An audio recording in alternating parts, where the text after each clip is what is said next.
Breaking news updates చూస్తే 14వ ఆర్థిక సంఘం నివేదికను పార్లమెంట్లో ప్రవేశపెట్టారు కేంద్ర మంత్రి అరుణ్ జైట్లీ. రాష్ట్రాలకు బంపర్ ఆఫర్ ప్రకటించింది ఆర్థిక సంఘం. కేంద్ర పన్నులు ఏకంగా 42% వాటా ఇవ్వాలని సిఫార్సు చేసింది. స్థానిక సంస్థల నిధుల కోసం మరో 5% వాటా ఇవ్వాలని కూడా సిఫార్సు చేసింది.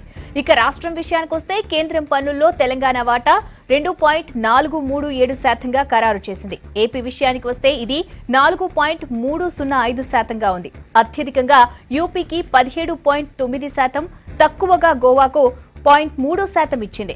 ఇక 14వ ఆర్థిక సంఘం సర్వీస్ ట్యాక్స్ లో తెలంగాణ వాటా 2.5%, ఏపీకి 4.398% ఇవ్వాలని సిఫారసు చేసింది. 7,436 for a 5-year period on this ground. Of this grant recommended, the panchayats will get 2,292 and the municipalities will get 87,143 crores. So that amount also is allocated. Now between the different bodies and the states, the percentages also, the amounts in this case have been quantified. So those amounts would be available. The Finance Commission had some element of flexibility with regard to disaster management because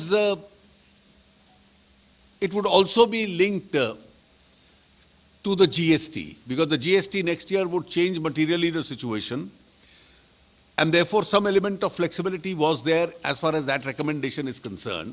We continue with the existing pattern with the option to switch over to the other suggested method when the GST itself is implemented.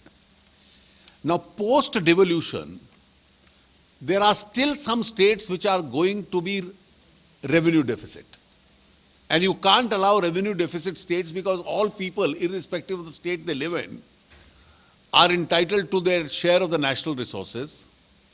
So the next main grant is that they've been able to identify 11 revenue deficit states.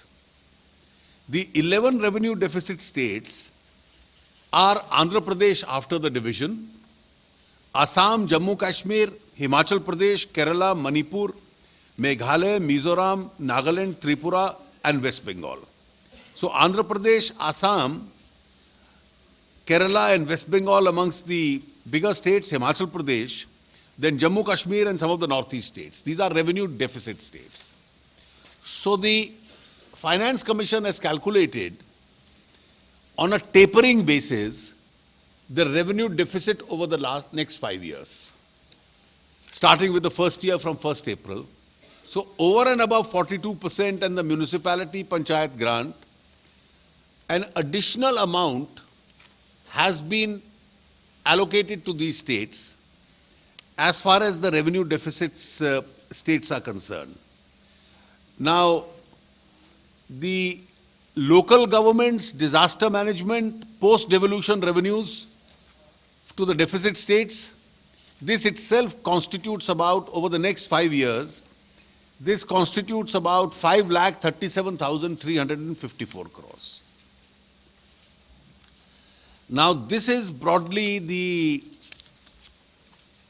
criteria. There are several other recommendations which have been made, which are recommendations in relation to governance and financial governance norms, which you will find in the press statement. We are also annexing to the note the interstate share of the states. The second chart is the share in service tax. The third is the amount given towards rural local bodies and urban local bodies. And the last chart is the grant in aid for the revenue deficit states. For instance, in the very first year, starting from 1st April this year, these 11 revenue deficit states will get an amount of rupees 48,906. So that's a substantial amount which are given to these 11 revenue deficit states. Now, the government has accepted these recommendations, and with effect from 1st April, the financial management for the next 5 years will be on the basis of these recommendations. This also demonstrates our commitment to the principle of cooperative federalism that the Prime Minister and the present government have unequivocally stood for. Thank you.